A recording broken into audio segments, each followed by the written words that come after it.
Look, I don't mind the occasional road trip, but when you're driving home from work after a long day and the ride takes half an hour, you just want to be home relaxing, not being held up in traffic, getting into a fender bender, let alone being eaten alive by that strange creature that ran you off the road. Today I have some very creepy, unexplained creatures seen while driving. Now let's begin. When you work an hour away from home, it's quite a pain to have to drive 2 hours a day, an hour there and an hour back. You end up getting used to it. For me, I usually play some podcasts or music, distracting myself as my mind is on autopilot. I work at a call center in Georgia. I work the old 9-5, which again is more like 8-6 for me thanks to my long drive. But because the job pays well and I own my own home, then that's perfectly fine to me. Now this drive takes me to several miles of farmland and field. It's some really pleasant scenery, but it was during this stretch of road, the part that I always thought was the most peaceful, that something horrific happened to me. So I left work at around 5:15 p.m., having to stay a few more minutes late due to an irate customer I was on the phone with. This happens quite a lot, as you could probably guess, at call centers. That workday was a bit more bearable, though, as it was a Friday. I had a whole weekend to look forward to, as well as some fun plans with friends that my wife and I had been scheduling for the last month. I clock out, say my goodbyes, then get in my car.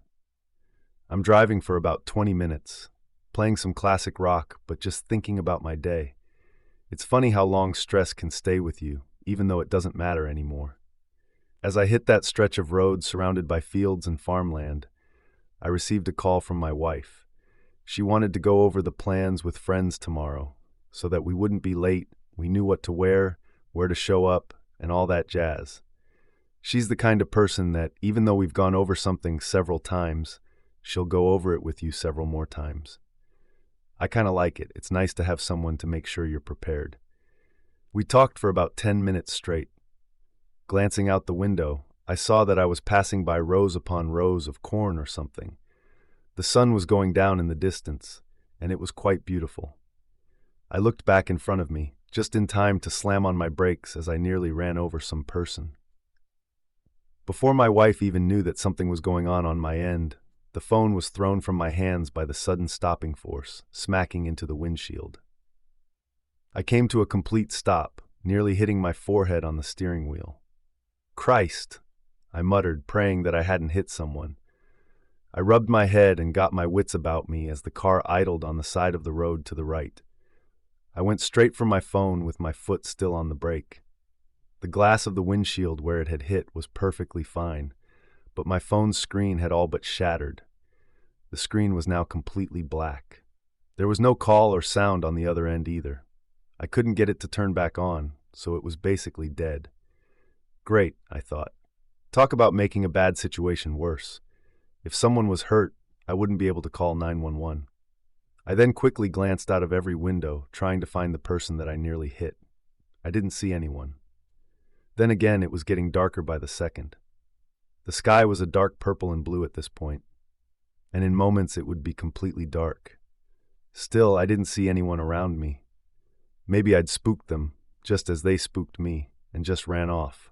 I wanted to get out of the car and be perfectly sure, but when my headlights automatically came on from the dimming sun, I quickly found who ran out in front of me. They were nude, and there were scars all over their skin.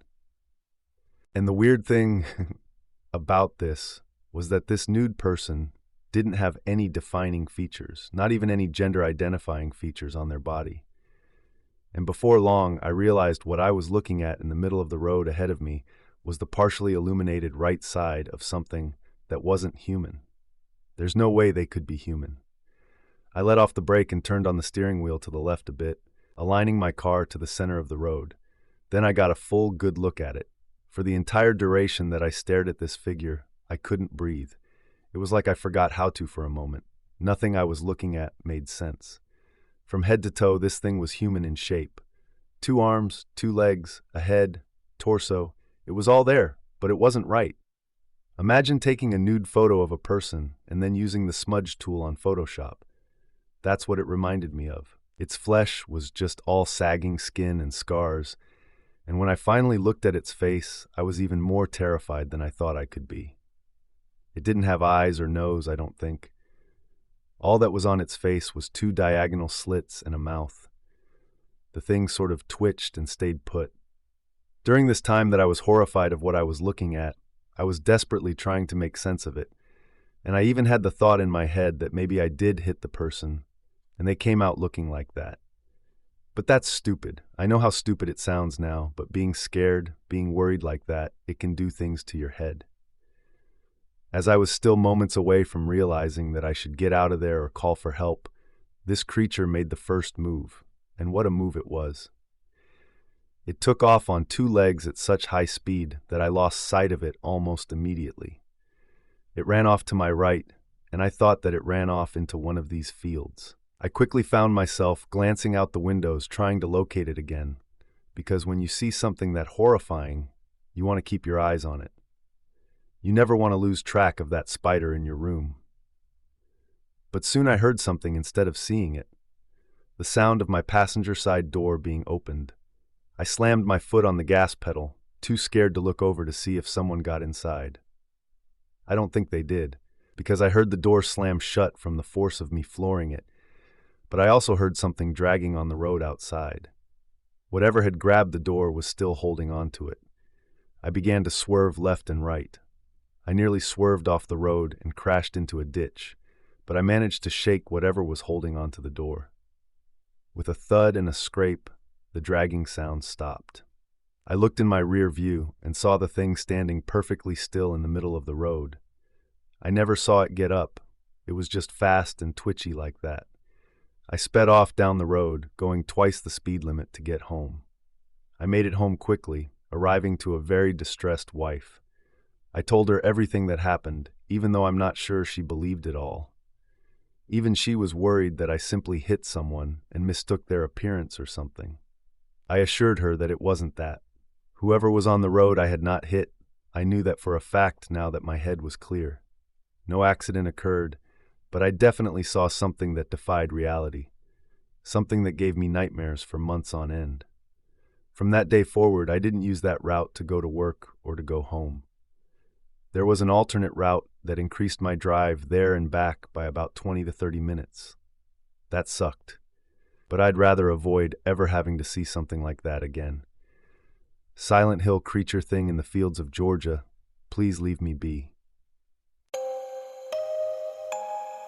My husband and I are a couple of retired 60-somethings living in British Columbia, Canada. We enjoy long drives and visiting family as often as we can. I'm the one usually doing the driving, while my husband falls asleep in the other seat. 2 years back, we went to a family get-together. This took us a couple of hours into wooded mountains, where my grandson's cabin was located.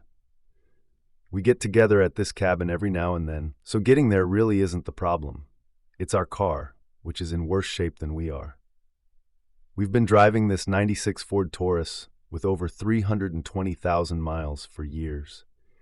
It's never let us down before, probably because my husband took good care of it.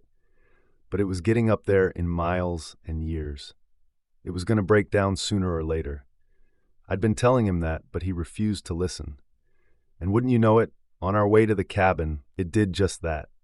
It left us stranded on the side of a wooded mountain road in the middle of the night. I think it was 8:20 p.m. Can't be exactly sure. All I know is that it was dark. My husband was tired and ready for another nap, which he settled in for after contacting the local tow company. Luckily, our BCAA would cover it, but it would be 45 minutes before the tow could come. Considering it would take about 60 minutes for someone from my grandson's house to come get us, we just waited for the tow. The tow company would get us closer to my grandson anyway, so I let them know not to bother coming to rescue us, that we'd be up there and just a little late. You may be wondering why it's so late. I forgot to mention that we would be spending the night that weekend. Our family get-togethers are often multiple nights, not just one. Anyway, we were sitting in the car just trying to keep ourselves distracted. My husband was soon snoring in the other seat, while I was flicking through the pages of a home decoration magazine. The dome lights were still functioning, luckily for me, otherwise I'd be crazy bored and a bit creeped out. For as long as I lived in British Columbia, deep woods, especially dark deep woods like this, have always been eerie to me. Trees hide things, and so does the dark. When you put those things together, in my mind, anything could be out there. Sadly, this idea was confirmed to me that very night. After waiting about half an hour, I heard something to the left, where the road would be. I thought maybe a car was coming up in the distance, or maybe some woodland critters were about to cross the road. When I looked over, I didn't see anything. I stared out the window for a while, before that whole feeling creeped out in the woods thing kicked in. So I soon went back to reading. I read for a few more minutes before I heard something else coming from the same side of the car. I glanced over. I screamed. I screamed loud enough to freak out what was out there, as well as my husband. When I turned to look out the window, there was something leaning up against it. What I saw was a big hairy claw pressed up against the window and a long canine-like snout sniffing the edge of the window. When I screamed, it jumped back away from the car. I then got a pretty good look at it, thanks to the full moon. To be honest with you, I thought it was a bear at first. I had a lovely time feeding a bear by hand once. This was at a zoo I went to that I remember as a child. I clearly remember what bears looked like and how they moved and walked. So my theory that this creature was a bear was soon tossed right out the window. It stood on two legs for far too long, and when it began to walk a bit, it was far too graceful and walked more like a person. It had the features of a wolf, pointed ears, shaggy fur, canine snout, but when it walked, it had its hands sort of in front of its body, facing each other, palms open. It didn't swing its arms back and forth like a person would.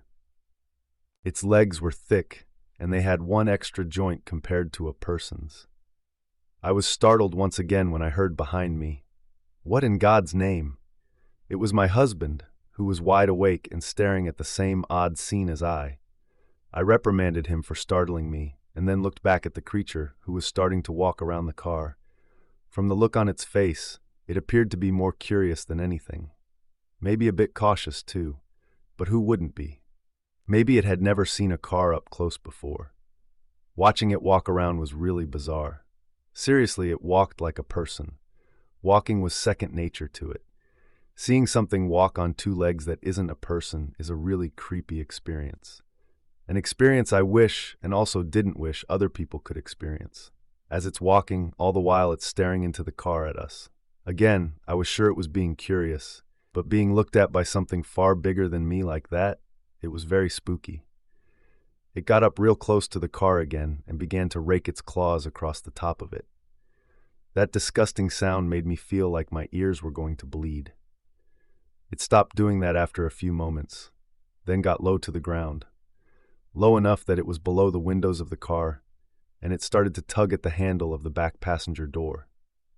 The entire car was locked, so I wasn't as worried as I could have been, but I was starting to think that this thing really wanted inside the car with us. My husband, beginning to panic, leans over and presses on the horn. The creature once more jumps and goes back toward the road, a spot that I think it felt safe at for whatever reason.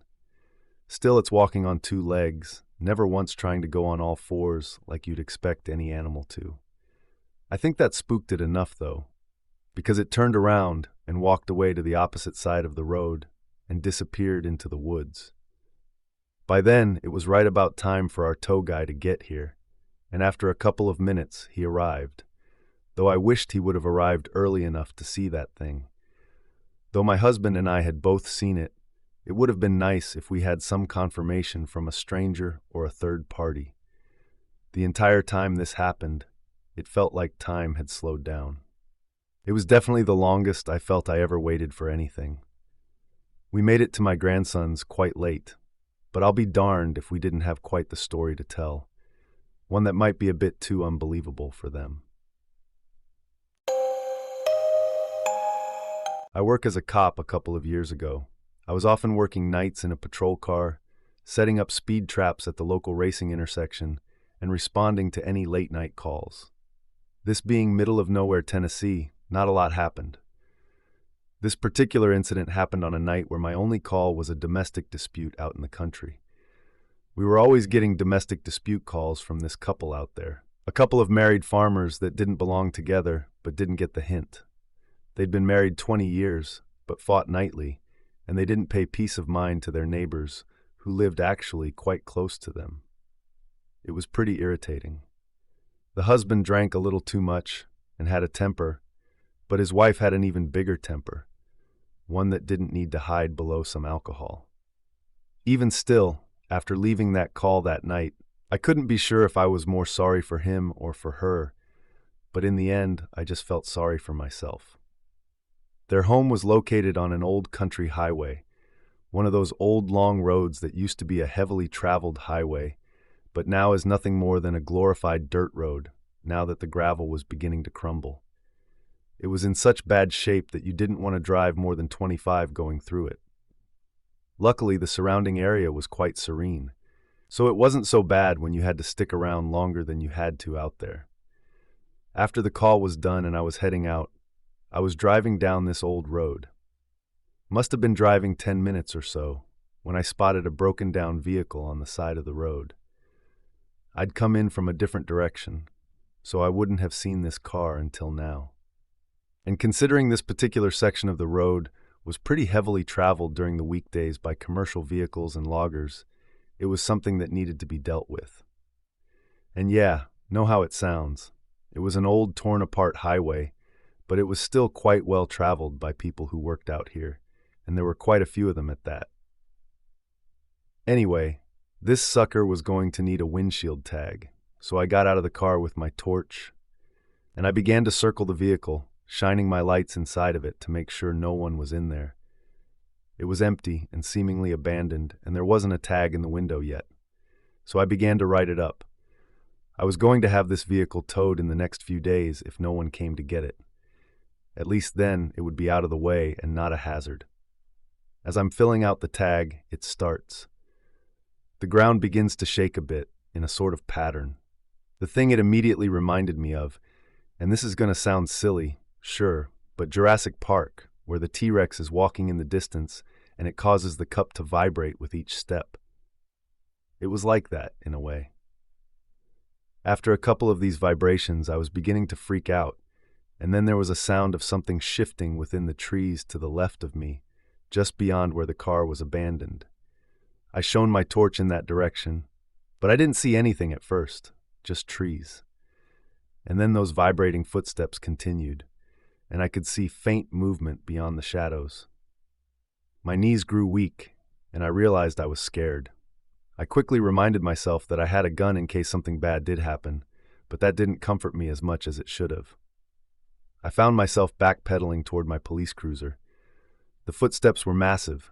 Whatever they were coming from was extremely heavy and quite slow, but I could tell it was moving, getting closer. As I stood there, leaning against the police cruiser and trembling, I watched a colossal, slow figure move from the left side of the road to the right.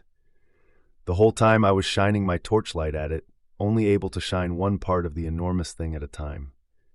I could see hair at first, long wavy hair that looked dirty and matted, a bit damp too. I then saw short legs that ended in awkwardly shaped feet with nails that curled inward. Then I peered towards its face. Its face reminded me of a mix between a brown bear and a sloth, but the problem with that is the entirety of this thing was too big. Take the biggest brown bear you've ever seen and multiply it by 4 and you might have something that big. This thing was so huge. It looked as if it could tear one of the oak trees nearby right out of the ground and use it as a back scratcher. I've heard plenty of stories of Bigfoot, aliens, and crap.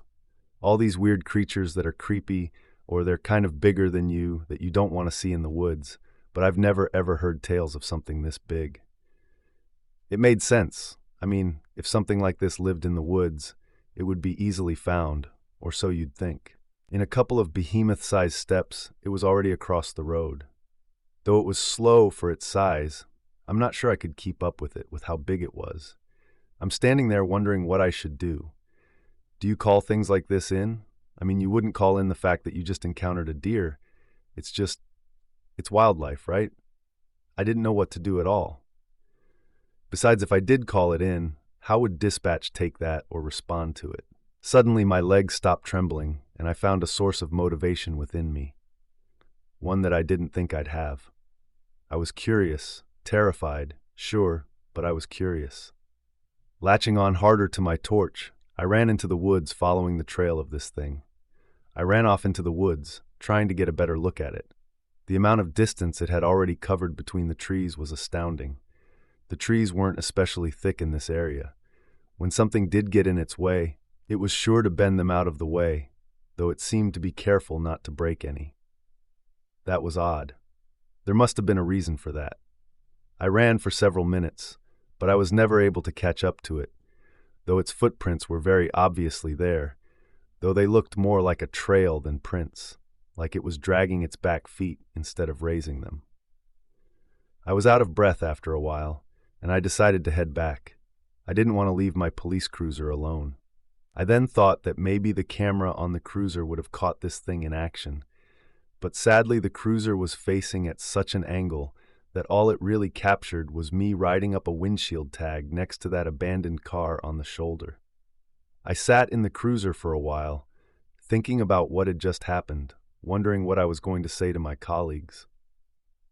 I even took pictures of its trail, but I ended up recycling that phone later on, so I don't have a picture to show here. I did show it to some friends who simply said it could have been an ATV or a tractor or something, and so far, no matter who I've told, they don't believe my story. And instead of finishing up my windshield tag, I ended up letting someone else do it later the next day. I was kind of creeped out by that area. I was sure that that creature wasn't hostile, but I didn't want to know what it felt like to be squished or flattened by that creature by accident, which I'm sure has happened to some unsuspecting deer or wildlife. With something that big, you'd be nothing more than a cricket. That's not the end of this story, maybe the end to my story, but I ended up getting some more information from someone who encountered something weird in the same region. I knew this lady who worked for the Forest Service. We chatted for a while whenever we came into contact with each other. She always had a lot of fun stories to tell about her time on the job, but this one in particular was quite interesting to me because I'm sure that my experience has something to do with hers. She had gotten reports of illegal logging going on in the woods over there. When she showed up, she definitely saw signs of something going on. But instead of finding traces of human logging, what she saw were branches torn asunder from trees. Some trees ripped out of the ground, partially eaten and chewed, and she swears that whatever chewed up these trees and pulled them out would have to have been huge to leave bite marks that big, and whatever did that was also peeling leaves off the trees with ease. There were healthy trees out there, completely scraped and void of leaves. Dozens of them were found like that. Whoever reported this had said that they had heard sounds like trees breaking and being cut down in the middle of the night. That's why they thought it was illegal logging. After hearing this story and considering my own experience, there was only one thing I knew of that could do that. That was big enough to leave teeth marks that big enough to strip clean leaves from trees. But I don't know what to call it. I don't even know what it is. But I guess it's good to know that it's an herbivore. So I guess you're perfectly fine, as long as you don't piss it off or accidentally step under its walking path. If you have any ideas as to what this creature could be, let me know. In the meantime, I'm going to try not to think about how sharing the fate that those trees did would be terrible. Just get out of your car. If you see something weird on the road, if there's something following you as you drive down the highway and it's not another car, just don't get out. Don't slow down, because if you do, you basically have a death wish. So be smart and drive safe and keep those doors locked and windows rolled up. Good night. If you enjoyed this episode, be sure to like, share, comment, and subscribe.